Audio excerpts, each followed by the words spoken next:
ఓం నమో భగవతే వాసుదేవాయ. ఓం నమో భగవతే వాసుదేవాయ. ఓం నమో భగవతే వాసుదేవాయ.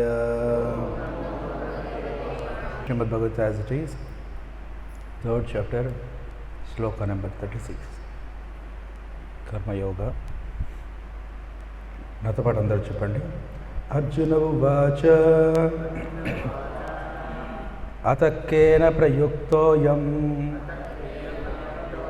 పాపం చరతి పూరుషః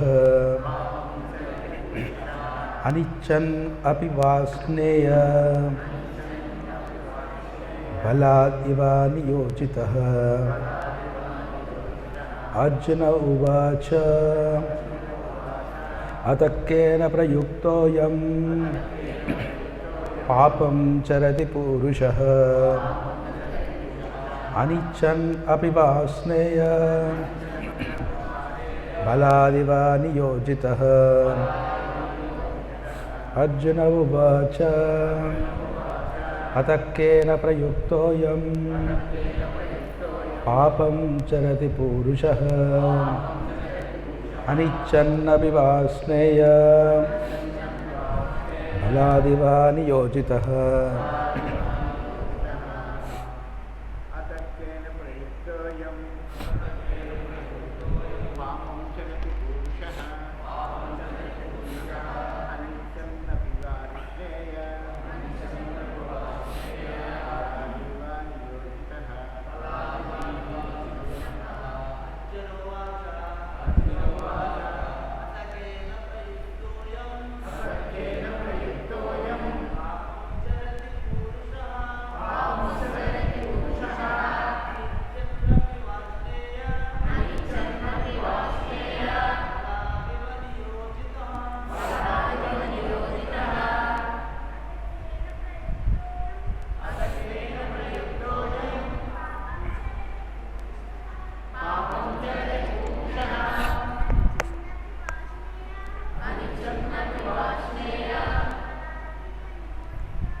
ఇంకెవరున్నారా?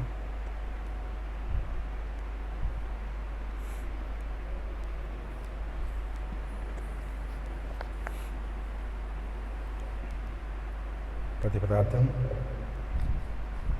అర్జున ఉవాచ అర్జునుడు పలికెను అత అప్పుడు కేన దేనిచే ప్రయుక్త ప్రేరితుడై అయం ఈ పాపమును చరతి చేయును పురుషః మానవుడు అనిచ్చన్నపి కోరకపోయినను వాస్నేయ ఓ వృష్ణి వంశుడా బలాత్ బలవంతంగా ఇవ వలే నియోగింపబడిన వాణి. తాత్పర్యం మరి భాషం శ్రేయసి భక్తివంత స్వామి ప్రభుపాద్ జగద్గురు ప్రభుపాద్కి తాత్పర్యం. అర్జునుడు పలికెను, ఓ వృష్టి వంశ సంజాతుడా, అనిష్టము కానైనను బలవంతంగా నియుక్తమైన వాణ్ణి వలె మనుషుడు దేనిచే పాపకర్మలను చేయుట యందు ప్రేరేపించబడుచున్నాడు.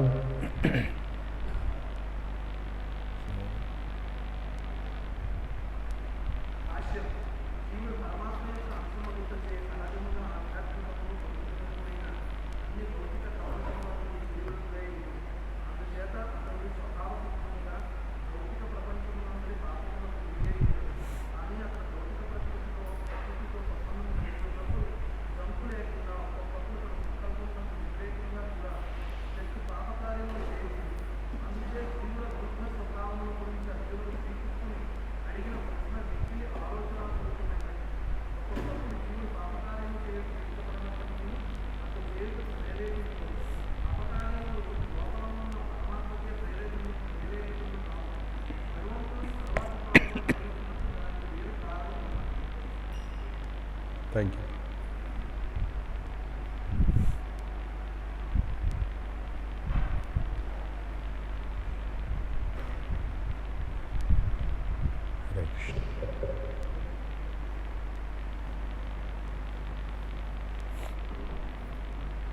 ఇక్కడ నుండి మనకి ఈ అధ్యాయంలో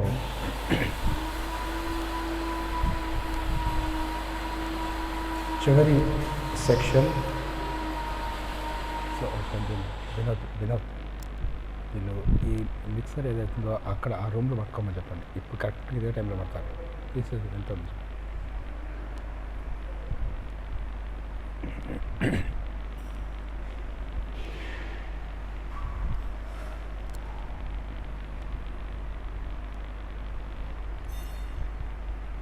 అతక్కేన ప్రయుక్తోయం పాపం చరతి పూరుషః అనిచ్చన్నపి వాష్ణయ బలాదివ నియోజితః. సో ఈ అధ్యాయంలో 3వ అధ్యాయం 36వ శ్లోకం నుండి 43వ శ్లోకం వరకు ఒక కొత్త సెక్షన్ అనేది ప్రారంభమవుతుంది. దీంట్లో ఏమిటంటే ఒక వ్యక్తి, ప్రతి ఒక్కరు కూడా మనమే కాదు ప్రతి జీవి కూడా ఒక్కొక్కసారి ఎలాంటి తప్పు చేయకూడదు అని ఖచ్చితంగా నిర్ణయించుకుంటాం. కానీ ఏదో ఒకటి ఫోర్స్ఫుల్గా మన చేతిలో ఏదో ఒక తప్పు జరిగిపోతుంది. అది మన ప్రమేయం లేకుండా.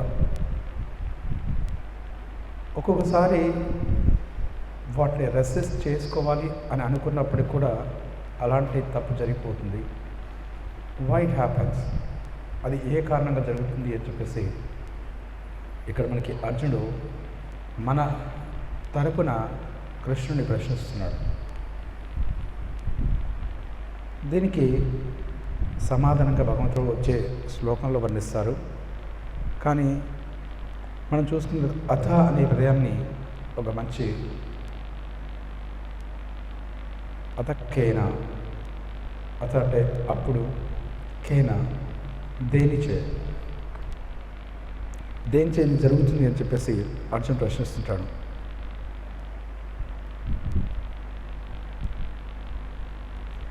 ఇక్కడ చెప్తున్నది ఏమిటంటే దీనికంటే పూర్వం స్వధర్మం ప్రధానం అని చెప్పేసి కృష్ణుడు వర్ణిస్తాడు.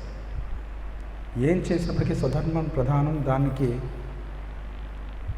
మన కర్మ ఎలా ఉన్నప్పటికీ స్వధర్మాన్ని చేయాలి అని చెప్పేసి పూర్వ శ్లోకంలో మనకు వర్ణించారు.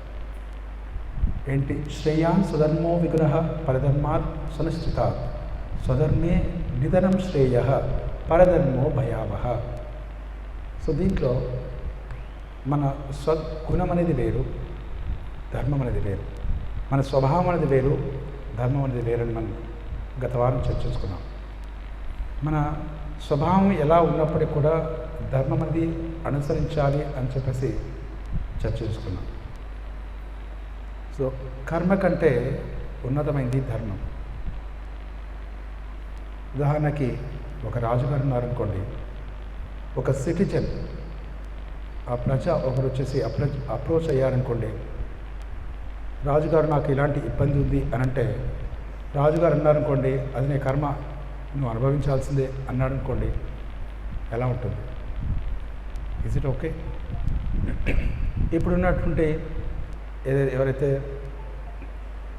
మనకి రాష్ట్ర ముఖ్యమంత్రి లేదంటే ప్రధానమంత్రి ఎవరో ఉన్నారనుకోండి, సో మేము ఎలాంటి ఫెసిలిటీస్ ఇవ్వలేకపోతున్నాం, ఇవ్వం కూడా, ఎందుకంటే మీ కర్మానుసారంగా మీకు వచ్చాయి, దాన్ని అనుభవించండి, అలాగే ఉండండి అన్నారనుకోండి, మేము ఓటింగ్ ఇంకోసారి అతనికి ఎలక్ట్ చేస్తారా?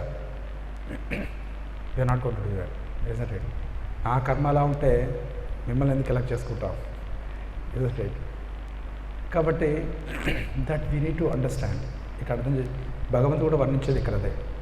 కాబట్టి మన స్వభావం ఎలా ఉన్నప్పటికి కూడా మీరు చేసేటువంటి ధర్మం ఏదైతుందో అది ఖచ్చితంగా చేయాలి. సో అది ప్రధానమైంది. ఇక్కడ అర్జునుడికి దుర్యోధనుడికి ఉన్నటువంటి వ్యత్యాసం అనేది మనకు చూడవచ్చు. ఎలా అంటే స్వధర్మం అనేది చెయ్యాలని మనకు తెలుసు, కానీ మనం పాటించలేకపోతున్నాం. స్వధర్మం అనేది ఏది నిజం అనేది తెలుసు, ఇది చేస్తే బాగుంటుంది, ఇది చేయకుంటే బాగుంటుంది. చాలామంది తెలుసు మన Indians, they knew very well. For example, ఒక డ్రగ్ అడిక్ట్ ఉన్నాడు అనుకోండి, లేదంటే ఒక మద్యానికి బానిస అయ్యే వ్యక్తి ఉన్నాడు, ఇంకొంతమంది జూదానికి వ్యసనమైన వ్యక్తులు ఉన్నారు, ఎన్నో వ్యసనాలు ఉన్నాయి. ఈ వ్యసనాలన్నీ చేయడానికి తెలుసు, but still they are unable to come out from that. ఎందుకు అనంటే స్వధర్మం ఏదైతే ఉందో ఇది ధర్మం అని తెలిసిన తర్వాత కూడా వాళ్ళు దాన్ని చేయలేకపోతున్నాడు. What is the reason? ఉదాహరణకి ఒకసారి కృష్ణుడు దుర్యోధనుడు కలుస్తారు. యదు వంశజులు దుర్యోధనుడు ఒకటి అశ్వాన్ని వదులుతాడు.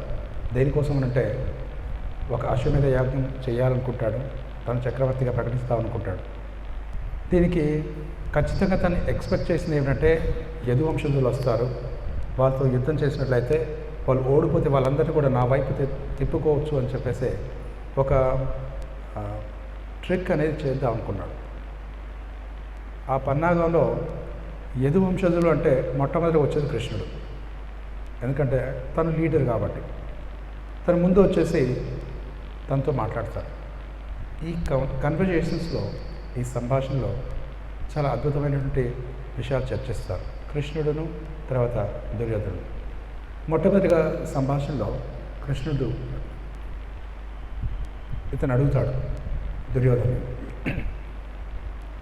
ఎందుకు నీకు అన్నీ ఉన్నాయి కదా, అన్ని వసతులు ఉన్న తర్వాత కూడా ఎందుకు ఈ రకంగా పాపం చేస్తావు అని అంటే దుర్యోధనుడు చాలా పొలైట్గా తన సమాధానం చెప్తాడు. స్వామి, నిజానికి ధర్మం ఏంటో తెలుసు, నాకు అధర్మం ఏంటో కూడా తెలుసు. ఈ రెండు తెలిసినా కూడా నేను అధర్మాన్ని చేస్తున్నాను, నేను చేస్తున్న అధర్మం కూడా అని కూడా నాకు తెలుసు. పాండవులు ఏది చేస్తున్నారో వాళ్ళు ధర్మాత్ములు, ధర్మాన్ని ఆచరిస్తున్నారని కూడా తెలుసు అన్నట. మరి ఇంకేంటి తెలియంది అంటే ఇది నా చేత మీరు చేయిస్తున్నారు, నేను కేవలం నిమిత్త మాత్రమే అని అంటాడు. అర్జునుడు కూడా అంటాడు భగవద్గీతలో, నిమిత్త మాత్రం భవసవ్య సాచి. కానీ ఇక్కడ దుర్యోధనుడి నిమిత్త మాత్రం అనేది వేరు. నేను ఒక యంత్రాన్ని, మీరు యాంత్రి అని అంటారు. అంటే యంత్రం అనేది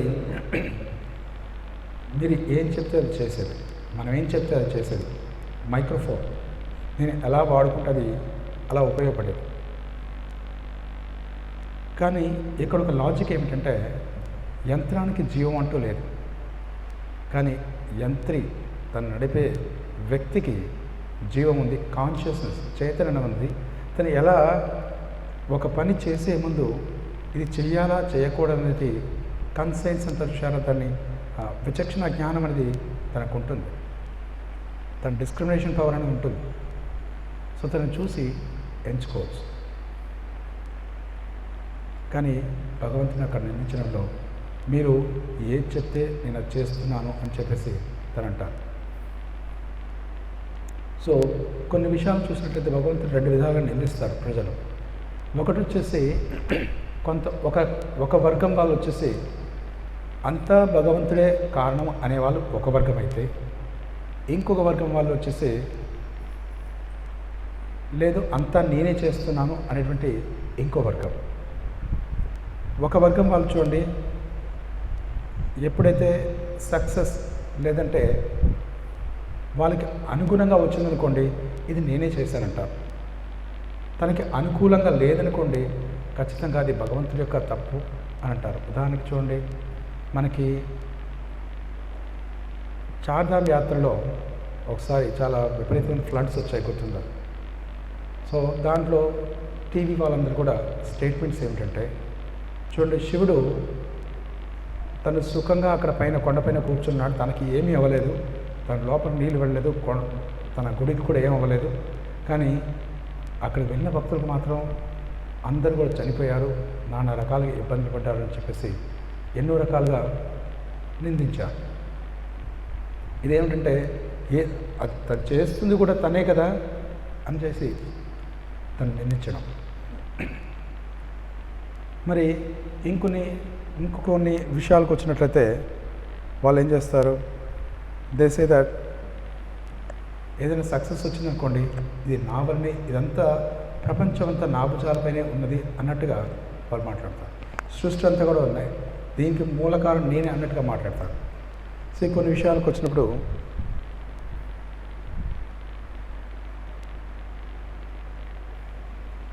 ఒక సాధువు ఉంటారు.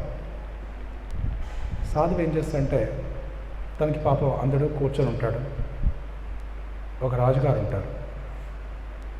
రాజు, మంత్రి, సైనికులు ముగ్గురు కూడా అడవిలోకి వెళ్తున్నప్పుడు ఒక వేట కోసం ముగ్గురు కూడా విడిపోతారు.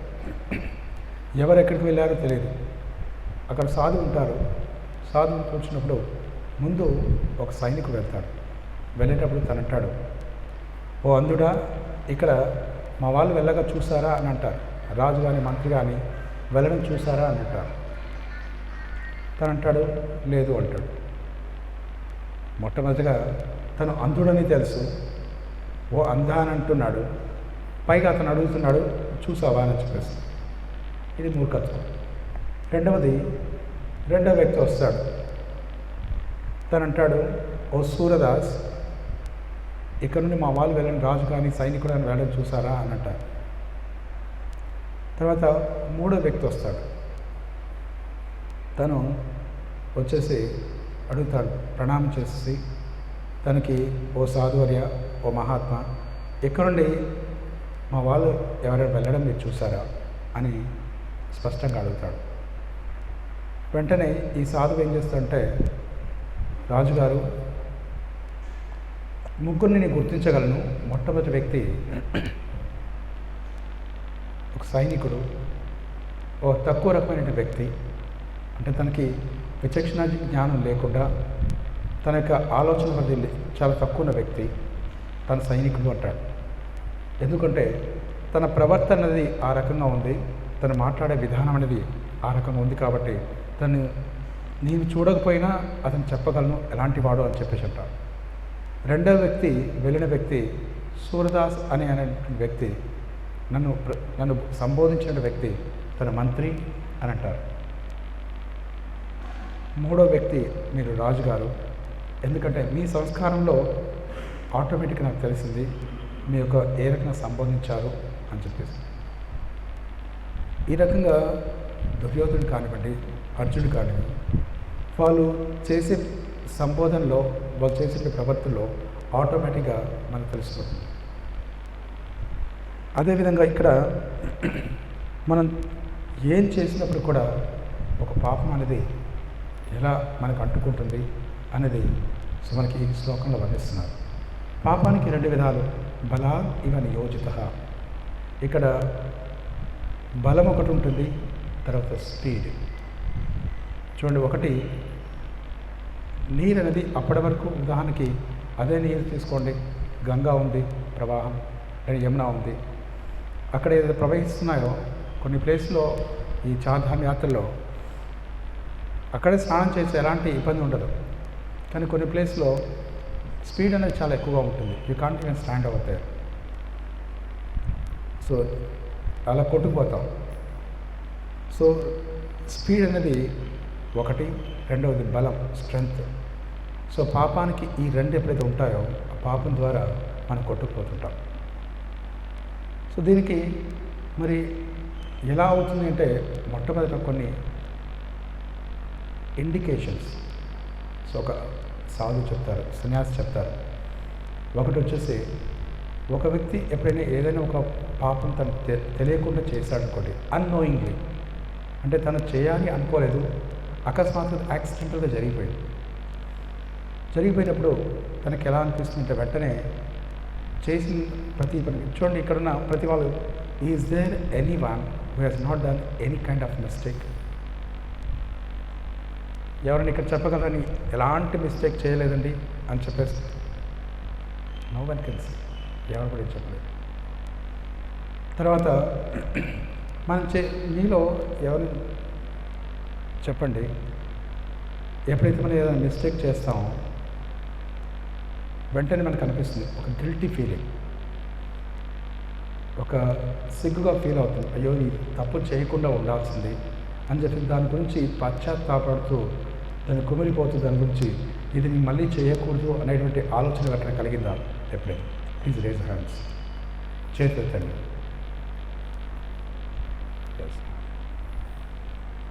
ఓకే, ఎస్ సార్, అది కరెక్టే కదా. ఎందుకంటే ఎప్పుడైతే మనం ఇలాంటి తప్పు చేస్తుంటామో దీనికి ఒక సన్యాసి ఒక మంచి వివరణ ఇస్తారు. ఏంటంటే ఎప్పుడైతే ఒక వ్యక్తికి ఇలా అనిపించిందో నేను ఇలాంటి తప్పు చేయకూడదు, నేను చేసిన తప్పు అని చెప్పేస్తానో పశ్చాత్తాపడతాడో దాని ఏమంటే పరమాత్మ తనలో ఉండి ఇండికేషన్ ఇస్తున్నాడు. అంటే తను అనుకుంటున్నాడు నాకంటే ఒక సుపీరియర్ వ్యక్తి, ఒక వ్యక్తి ఉన్నతమైన వ్యక్తి ఉన్నాడు నన్ను జడ్జ్ చేసే వ్యక్తి అని చెప్పి తనకు అనుకుంటున్నాడు. కాబట్టి తనకు ఆ ఫీలింగ్ అనేది కలుగుతుంటుంది, లేదంటే ఆ ఫీలింగ్ కలగదు. కాబట్టి దీన్ని ఒక భక్తుడు అయ్యే ముందు దీన్ని పరమాత్మ రియలైజేషన్ అని అంటారు, పరమాత్మ సాక్షాత్కారం అని అంటారు. పరమాత్ముడు అనేది ఉన్నాడు అని చెప్పేసి తన గురించి తెలుసుకునే వ్యక్తి, తనని సాక్షాత్కారం చేసుకునే వ్యక్తి. కాబట్టి అందుకే అతక్కేన ప్రయుక్తోయం పాపం చరతి పూరుష. సో ఇది ఖచ్చితంగా బలాన్ ఇవ నియోజిత, ఇది ఖచ్చితంగా బలంగా ఉంటుంది. దాన్ని కంట్రోల్ చేయడం ఇట్ ఈస్ వెరీ డిఫికల్ట్ అని చెప్పేసి అంటున్నాం. దీంట్లో అందుకోసం చెప్పేసి మరి అలా అని చెప్పేసి మనం కంటిన్యూస్ చేస్తే కాదు. సో ఎప్పుడైతే సమ్ టైమ్స్ ఏంటంటే వెన్ యూ ఫాల్, ఎప్పుడైతే ఒక తప్పు జరిగిపోయింది అనుకోండి, వెంటనే when you are trying to correct it, దాన్ని ఎప్పుడైతే కరెక్ట్ చేసుకుందాము అనుకునేటప్పుడు మళ్ళీ అది రిపీట్ అవ్వకుండా చూసుకోవాలి. ఒకవేళ ఎప్పుడైతే తప్పు జరుగుతుందో ఎంత క్విక్గా దాని నుండి బయటపడడానికి ప్రయత్నిస్తుంటావో that is called your strength. ప్రత్యేకించి ఈ కలియుగంలో తప్పులు ఒక భాగవతం ప్రకారంగా ఏమిటంటే ఏదైతే పాపం ఉంటుందో మానసికంగా పాపం అనబడదంటారు. మానసికంగా ఎన్ని పాపాలు చేస్తున్నప్పటికీ, మనసులో ఆలోచిస్తున్నప్పటికీ అది పాపంగా పరిగణించబడదు. Good news. కానీ అది యాక్షన్స్లోకి వచ్చినదనుకోండి, మనస కర్మణ వాచ, మనస వాచ కర్మణ 3. సో ఒకటి మనస్సులో ఉన్నంత వరకు పాపం కాదు, వాక్కులోకి వస్తుంది, గ్రాడ్యువల్గా యాక్షన్స్లోకి వస్తుంది, కర్మలోకి వస్తుంది. కాబట్టి ఎప్పుడైతే ఆలోచన స్థాయిలో ఉన్నప్పుడే దాన్ని తుంచివేసినట్లయితే అది యాక్షన్స్లోకి రాదు. కానీ కలియుగంలో మళ్ళీ ఒక డిసడ్వాంటేజ్, ఇది అడ్వాంటేజ్. డిసడ్వాంటేజ్ ఏంటంటే అది మనసులో ఉన్నది కాస్త యాక్షన్స్లోకి గ్రాడ్యువల్గా పరిణమిస్తుంది. కాబట్టి అక్కడి వరకు రాకుండా చూసుకోవాలి. ఇంకొకటి ఏమిటంటే ఒక మంచి పని ఏంటంటే ఒకవేళ మనసులో ఒక మంచి పని చేయాలని తలంపు ఉన్నప్పటికి కూడా అది పుణ్యకార్యం అవుతుంది. ఒక పుణ్యకార్యం గురించి ఆలోచిస్తున్నాం అనుకోండి, ఈరోజు నేను ఇస్కాన్ మందిరానికి వెళ్ళాలి అని ఆలోచిస్తున్నారు కానీ వెళ్ళలేదు, ఏదో కారణం ఉండిపోయారు, అయినప్పుడు కూడా దాని యొక్క పుణ్య ఫలితం అనేది వస్తుంది. అలా చెప్పి ఇంట్లో కూర్చొని అలా ఆలోచించకండి. I don't encourage sir, but try to come. In case ఎప్పుడైనా అలా జరిగినట్లయితే సో అది పుణ్యం కౌంట్లోకి వస్తుంది. కానీ ఇక్కడ పాపం అనేది రాదు, అక్కడ పుణ్యం అనేది వస్తుంది. So at the same time అందుకోసం చెప్పేసి సో పాపం విషయంలో వచ్చినప్పుడు షుడ్ బి వెరీ కేర్ఫుల్. అది సో యాక్షన్స్లో పరిణమించకుండా మనం కంట్రోల్ చేయాలి. మొదటి స్థాయిలో ఎలా ఉంటుందంటే, మానసిక స్థాయిలో ఎలా ఉంటుందంటే పాపం అనేది ఇట్ ఈస్ లైక్ మీరు ఎప్పుడైనా బీచ్ దగ్గరికి వెళ్ళారు, అందరూ వెళ్ళారు కదా, ఎట్లా కాకినాడలో ఉంది కాబట్టి బీచ్ దగ్గరికి అందరం వెళ్ళారు. సో వెళ్ళినప్పుడు ఒక్కోసారి మీరు ఒడ్డున ఉన్నప్పుడు నీళ్ళు అలలు వచ్చేసి తాకుతూ ఉంటాయి. ఎలా ఉండాలి అని అంటే ఈ అల అనేది మన వచ్చి తడపకముందే, మనం తడిసిపోకముందే బయటకు వచ్చేస్తాం. అలాగే పాపం కూడా ఎలా అంటే ఈ పాప అలలు మనసులో వస్తూ ఉంటాయి, అవి మనల్ని యాక్షన్స్లోకి తీసుకురాకుండా వాటి నుండి బయటపడాలి.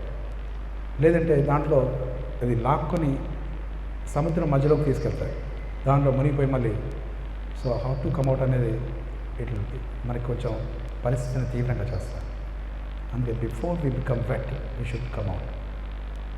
సో ఈ రకంగా పాపం అనేది అన్ని రకాలుగా ఇట్స్ క్వైట్ డేంజరస్. సమ్టైమ్స్ ఏంటంటే అది కొంతమంది ఏమంటుంటారంటే ఇంకొక రకం వాళ్ళు, లేదండి ఏం చేసినప్పుడు కూడా అది తనే చేశాడు, అది మంచికే అని అనుకుంటుంటారు. ఒక గీతా సారం కూడా అని కొందరు చెప్తుంటారు. మీకు ఎవరికైనా గుర్తుందా? ఏం జరిగినా మంచికే జరిగేది, ఏం జరగబోతుందో అది కూడా మంచికే జరుగుతుంది. సో తర్వాత ఇలాంటి ఒక 10 ప్రిన్సిపల్స్ ఇంతకుముందు నేను ఒకటి డౌన్లోడ్ చేశాను, అది ఎక్కడ దొరుకుతుందో అని చెప్పేసి.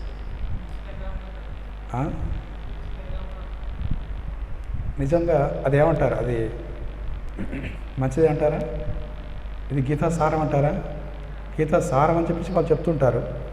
Let us see what is that. గతమంతా మంచే జరిగింది, వర్తమానం కూడా మంచే జరుగుతుంది, భవిష్యత్తు కూడా మంచే జరుగుతుంది. ఇక అంతా మంచి జరిగినప్పుడు మనం చేసేదే ఉంది. రెండవది, నువ్వు ఏం పోగొట్టుకున్నావని అంతగా దుఃఖిస్తున్నావు? నువ్వు ఏం పోగొట్టుకుని దాన్ని నువ్వు సృష్టించలేవు. ఏం పోగొట్టుకున్నా దాన్ని నువ్వు సృష్టించలేవు. నువ్వు అనుభవిస్తున్నదంతా ఇహలోక సంపదే. నువ్వు అనుభవించే ఈ భోగం నిన్న వేరొకరి సొత్తు, నేడు నీదిగా అయిపోయింది, రేపు వేరొకరి సొంతం అవుతుంది. మార్పు అనేది ప్రకృతి సహజ ధర్మం. ఇది ఎంతమంది గీతాసారం అంటారు. దీనికి సంబంధించిన ఒక శ్లోకం కూడా లేదు. సో అర్జునుడు చెప్పాడు అనుకోండి, అర్జున ఏం జరిగిందో అదంతా మంచిగా జరిగింది. ద్రౌపది వస్త్రాపరణ జరిగింది, అది కూడా మంచిగా. తర్వాత నీకు పాయిజన్ ఇచ్చారు, భీముడికి పాయిజన్ ఇచ్చారు, అది కూడా మంచిగా జరిగింది. లేదంటే ఇంకా కొంచెం ఏదో జరగబోతుంది, యుద్ధం జరగబోతుంది, అది కూడా మంచిగా అని చెప్పారనుకోండి. మీరు గాంధీవ్యం కింద పడిపోయింది, అది కూడా మంచిగా, నువ్వు ఇంటికి వెళ్ళిపో అని చెప్పలేదు కృష్ణుడు ఇక్కడ శశికౌళితాయికి. కాబట్టి ఇలాంటిది ఎవరు రాశారు కానీ వారికైనా మంచి జరుగుతుందో లేదో నాకు తెలియదు, కానీ అది మాత్రం గీతాసారం కాదు. ఓకే, కాబట్టి దీంట్లో సో ఇలాంటిది మంచిది కాదు.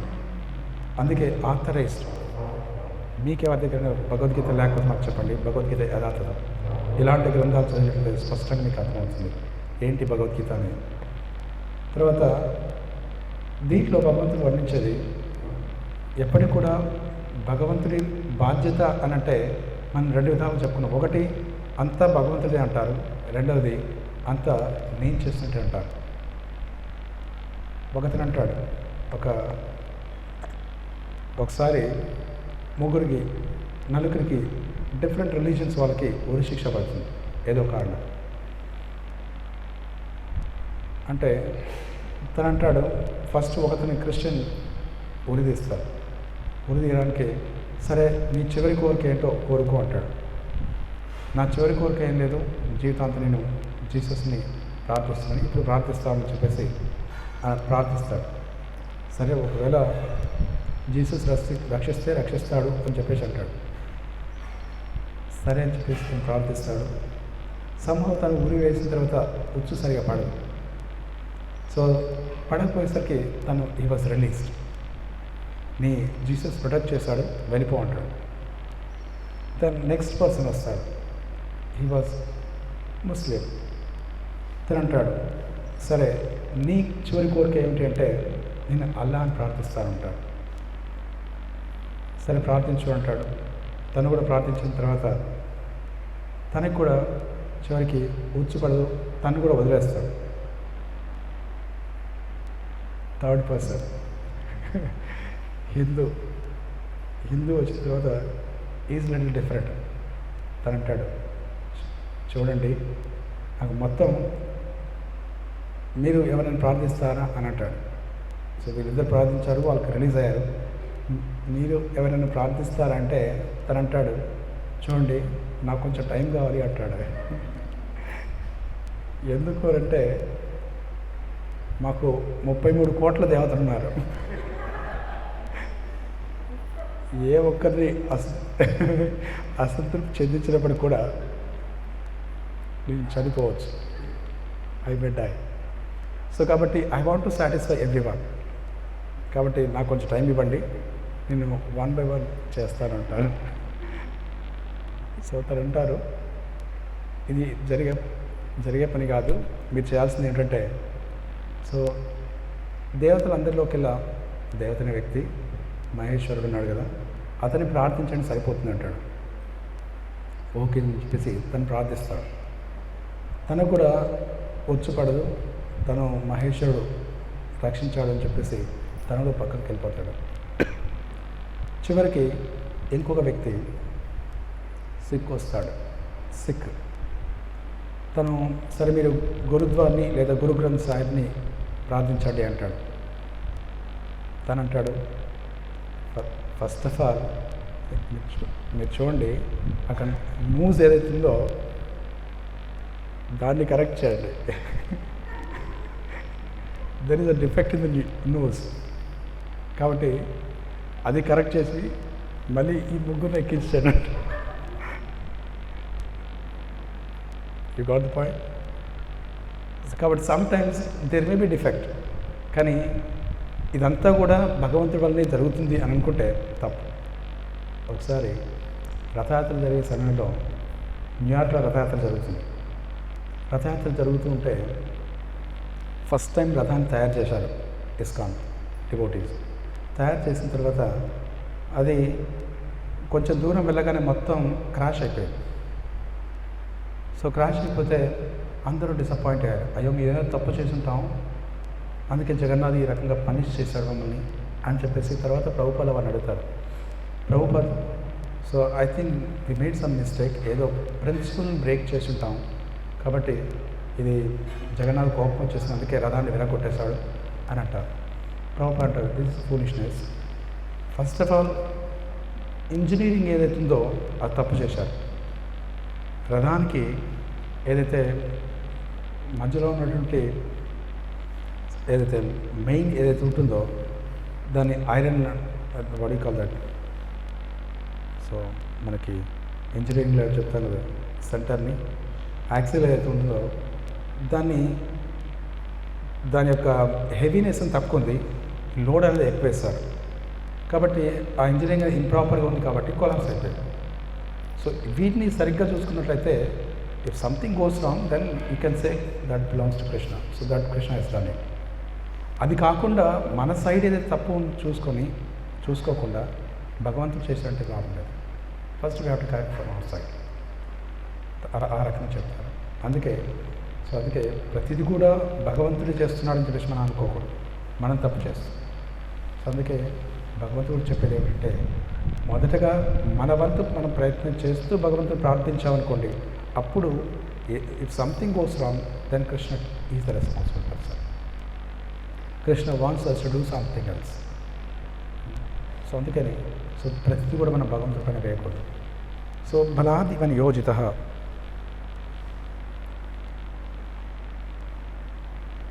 అలాగే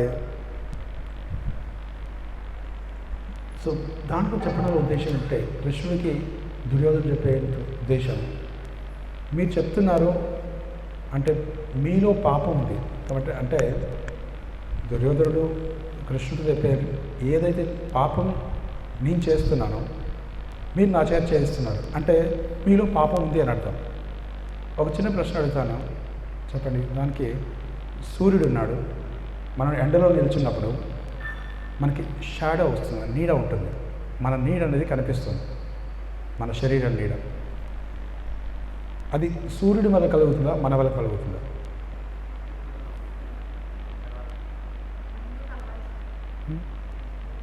రెండు కలవాలి.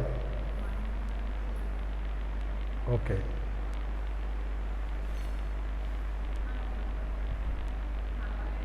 మన వల్లే కలుగుతుంది. ఓకే, సూర్యుడి వల్ల. ఓకే, సూర్యుడు ఉన్నాడు అనుకోండి, మనం లేము, నీడ ఎలా పడుతుంది? పోనీ మనం ఉన్నాం, సూర్యుడు లేదు, అంధకారం ఉందనుకోండి, మనం చెయ్యి ఎటు తిప్పినా ఏం చేసినా నీడ కనిపించదు, అవునా కదా? సో దీని అర్థం ఏమిటంటే, సో మనకి సూర్యుడు ఉన్నాడు కానీ మధ్యలో మనం ఉన్నాం కాబట్టి నీడ వస్తుంది. We are the cause for that. So మనం సూర్యుడు మనకి ఏదో హాని కలిగించాలని, లేదంటే మనకి పాపం తెప్పించాలని కాదు అక్కడ. అలాగే భగవంతుడు కూడా ఏదైతే ఇస్తున్నాడో మనకు ఫెసిలిటీస్ కానీ ఏదైతే ఇస్తున్నాడో అవన్నీ పాపం చేయమని కాదు. మనకిచ్చే ఫెసిలిటీస్ భగవంతుడి దగ్గరికి రమ్మని చెప్పేసి చేస్తున్నాడు. బట్ సమ్హౌ వాటిని మిస్యూజ్ చేసుకోవడం ద్వారా మనం ఇవన్నీ కూడా సో పాపం చేస్తూ ఉన్నాం. అందుకోసం చెప్పేసి we are supposed to follow Krishna. So అందుకే భగవంతుడు పరిపూర్ణుడు. ఇక్కడ ప్రభుపాల వారు రచించేది ఏమంటే, మనం భగవంతుడిలాగానే ఎలాంటి కంటామినేషన్ లేకుండా ఉంటాం. కానీ ఈ పాపం అనేది ఎక్కడి నుండి వస్తుంది? Where do we get this sin? ఈ పాపం అనేది సో మనం ఎప్పుడైతే ఈ భౌతిక ప్రపంచంలో యాక్టివిటీస్ చేస్తుంటామో, ఈ మాయతో మోహించబడుతుంటామో, అప్పుడు మనం ఈ పాపం అనేది అంటుతుంది. కాబట్టి మనం అఫ్కోర్స్ వచ్చే శ్లోకంలో మనకి స్పష్టంగా దానికి కారణం ఏంటనేది వర్ణిస్తారు శ్రీకృష్ణుడు చాలా స్పష్టంగా. దాని next week we will discuss that.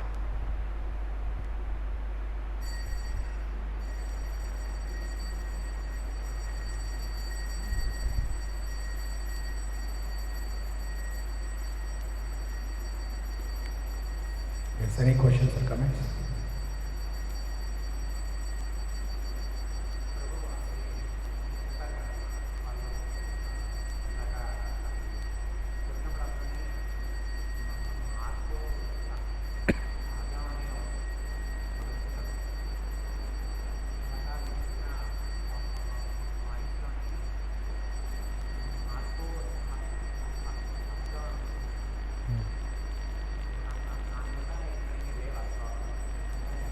మార్పు సహజం అంటే దేనిపైన? అచ్చా.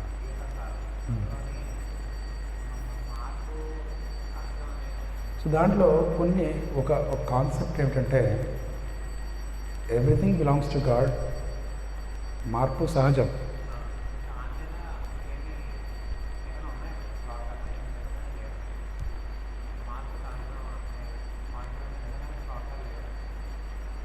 దాంట్లో ఒక పాయింట్ అని కాదు, నెంబర్ ఆఫ్ పాయింట్స్ ఏదైతే వాళ్ళు చెప్పారో నథింగ్ ఈజ్ రిలేటెడ్ బేసిక్గా. ఒకవేళ హీరో దగ్గర ఏమైనా కనెక్ట్ అయినప్పటికీ కూడా ఆథెంటిక్గా కరెక్ట్ దాన్ని కనెక్ట్ అయినట్టు కాదు. వాళ్ళు ఏంటంటే ఆ ఫ్లో అనేది డిఫరెంట్, వాళ్ళు చెప్పిన కాన్సెప్ట్ అనేది డిఫరెంట్, కానీ ఇక్కడ ఉన్నది డిఫరెంట్. మార్పు అనేది for example just like second chapter చూసుకున్నాం అనుకోండి, we change our body natural as we change our shirt dress, సహజం. లేదంటే ఈ యొక్క భౌతిక ప్రపంచాన్ని ఒక 8th చాప్టర్లో వస్తుంది. సో బ్రహ్మ ఏమంటారు, it keeps on changing. So ఈ మార్పు అనేది భౌతిక ప్రకృతి అనేది మారుతూ ఉంటుంది. ఈ మార్పు అని ఉంటుంది. ఇన్ ఎసెన్స్ ఒకటి వస్తుంది, కానీ దాంట్లో వాళ్ళ కాన్సెప్ట్ వేరు. వాళ్ళ కాన్సెప్ట్కి గీతకు సంబంధం లేదు. ప్లస్ ఎస్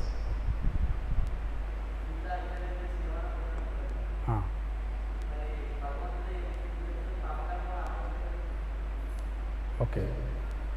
సో దాని అర్థం మీరు అనేది వారు అడిగిన క్వశ్చన్ అందుకే అర్థమైందా? ఓకే, మీరే ఉంటారు. Any answer?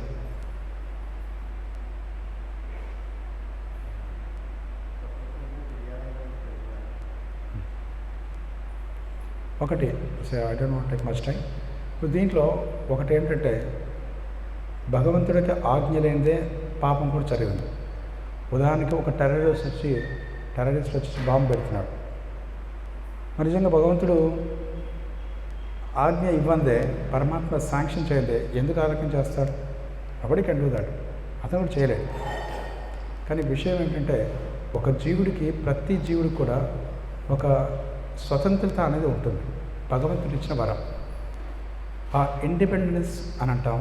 ఆ స్వతంత్రం అనేది అది గిఫ్ట్. ఆ వరాన్ని భగవంతుడు ఎప్పటికి కూడా దాంట్లో జోక్యం చేసుకోడు. ఒక జీవుడికి బాగా అనుకుంటున్నాడు, నేను ఈ పాపం చేయాలి, లేదంటే ఈ యొక్క తప్పు పని చేయాలి అని చెప్పేసి తను తీవ్రంగా ఆలోచిస్తున్నాడు. భగవంతుడు ఏం చేస్తాడు? తదాస్తు అనేస్తాడు. సరే, మీకు నచ్చినట్టుగా చేసుకో అని అంటాడు. తద్వారా కానీ దాని యొక్క కర్మ ఫలితం అనేది మీరే అనుభవించాలి అని చెప్పేసి భగవంతుడు తనకి వదిలేస్తాడు. కానీ భగవంతుడు ఆ పాపానికి తనకి ఎలాంటి సంబంధం లేదు. అర్థమైంది? సో దానికి ఈ విషయంలో భగవంతుడి శాంక్షన్ లేనిది అది జరగదు ఖచ్చితంగా. ఎందుకంటే తనకి ఆ బుద్ధి, తర్వాత ఆ రీకలెక్షన్ అదంతా కూడా భగవంతుడు ఇవ్వాలి. చూడండి, ఒక టెర్రరిస్ట్ వచ్చేసి లేదంటే ఒక చోట బాంబు పెట్టాలంటే దానికి దట్ రిక్వైర్స్ గ్రేట్ ఇంటెలిజెన్స్. దానికి ఎంతో బుద్ధి కావాలి.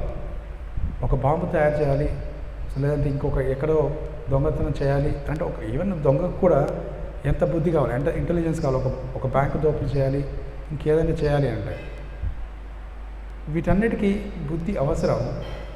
మరి అది ఎలా వస్తుంది? మత్త స్మృతి జ్ఞానం అపోహనం చ. సో తనకు మతిమరుపు కానివ్వండి, తనకున్నటువంటి ఇంటెలిజెన్స్ కానివ్వండి, అది నేను నా నుండే వస్తుంది అంట. అది ఎలా ఇస్తారంటే ఎప్పుడైతే తీవ్రంగా ఆ జీవుడు అదే కావాలని చెప్పేసి ఆలోచిస్తున్నాడో ఖచ్చితంగా ఆ జ్ఞానాన్ని ఇస్తాం.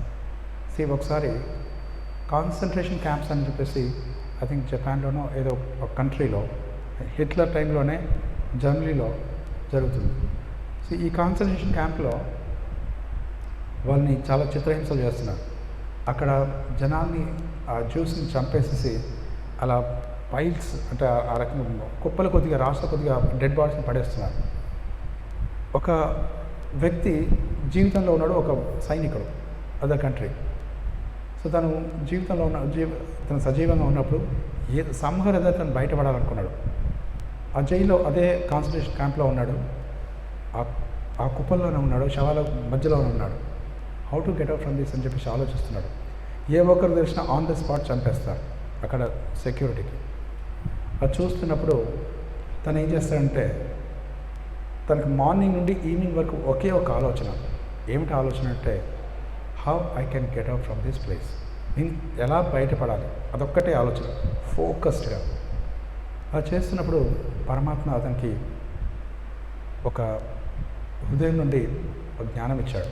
ఏంటంటే, ఈ డెడ్ బాడీస్ అన్నింటిని కూడా ట్రక్స్లో తీసుకెళ్ళేసి బయట వేసేసి దాన్ని బర్న్ చేసేస్తున్నారు. సో అదే ట్రక్లో తను కూడా వెళ్ళిపోతాడు. సో తనతో పాటు దాంట్లో వేసేస్తారు. అక్కడికి వెళ్ళిన తర్వాత స్లోగా అక్కడ నుండి ఎస్కేప్ అయిపోతాడు. సో అక్కడ చెప్పబడేది ఏంటంటే, ప్రతి ఒక్కరు కూడా పరమాత్మ ఎవరైతే తదేకంగా అదే ధ్యాసతో ఉంటారో తను ఇస్తాడు. ఆ ఇండిపెండెంట్ స్వాతంత్రం ఎప్పటికి కూడా జోక్యం కలిగించుకోడు. Is it clear?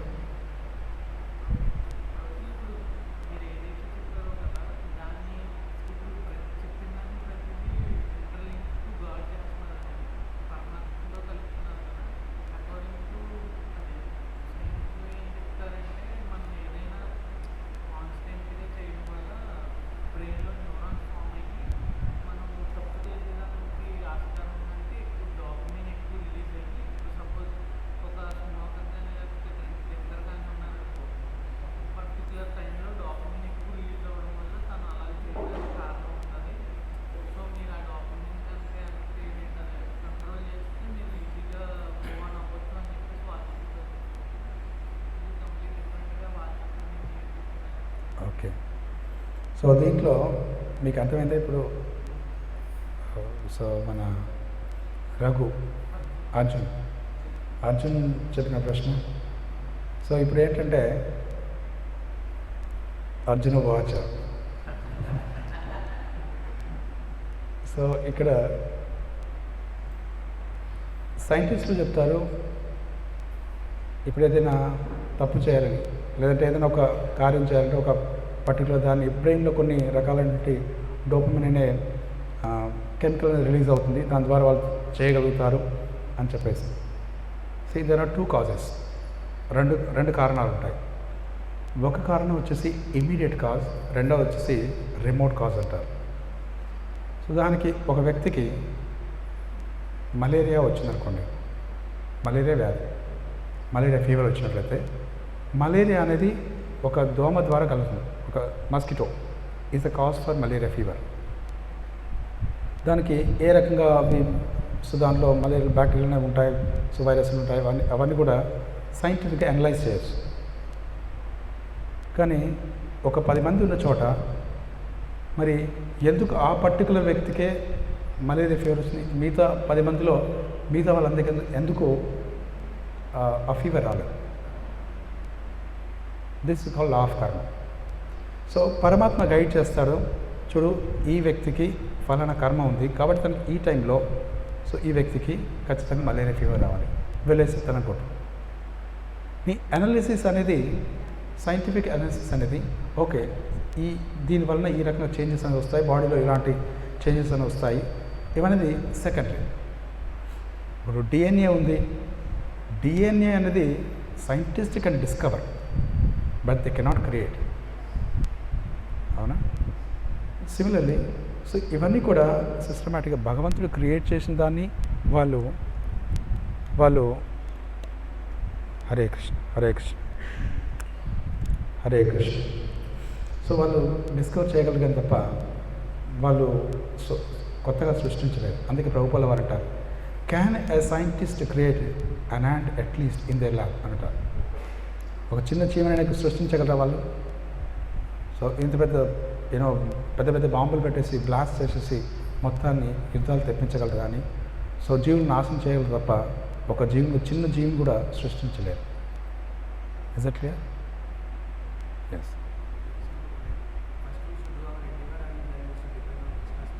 Okay.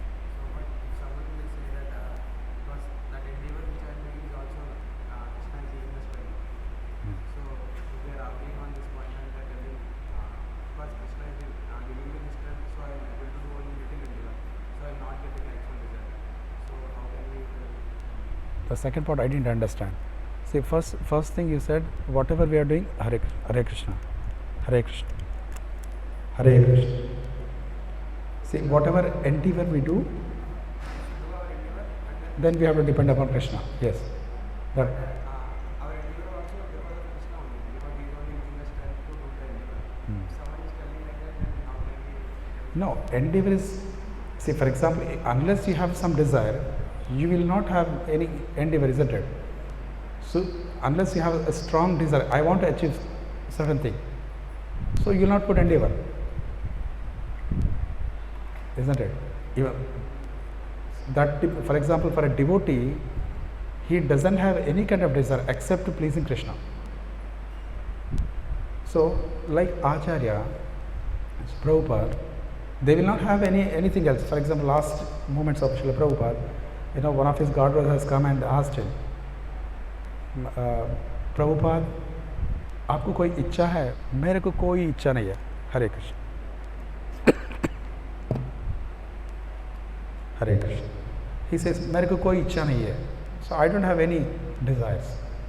And where, so like such kind of personalities, they are very much transparent. They don't have any kind of desires. But where we have so many things in between, that's the reason we try to endeavor so many things. So as we know, 18.14, you can see the sloka. There are 5 things, so which involves, senses, body, soul, different kinds of endeavors, and Paramatma. These 5 factors involves any activity. We have endeavors because we have these desires. Isn't it?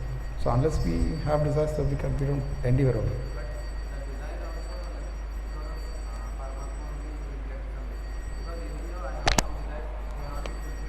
Does Paramatma want something? Let us assume. So does Paramatma need anything from us? Okay, service. Yes, the pure service is required. But does he lacking some servants? అతనికి ఏమైనా servants తక్కువ ఉన్నారా? పోనీ అక్కడ బాబు అక్కడ wanted employees servants అలాంటిది ఏం లేదు కదా. He has got lot of servants అవునా కదా. So he doesn't require our service basically. So we need his to serve it. Why? Because we need to serve it. Why? Because we get purification. So he doesn't require anything. Aptakama. He's Aptakama means, so he's self-fulfilled. In sense, he doesn't want to anything, nothing full, what do you call, externally, he doesn't depend upon anyone else, externally. Aptakama means internally he is fulfilled, completely, satisfied.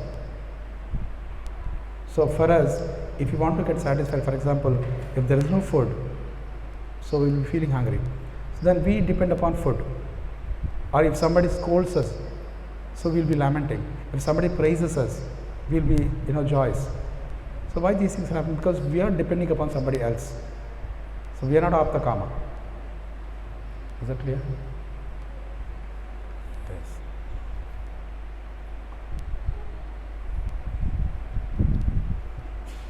Thank you so much. And once again, I just want to inform everyone.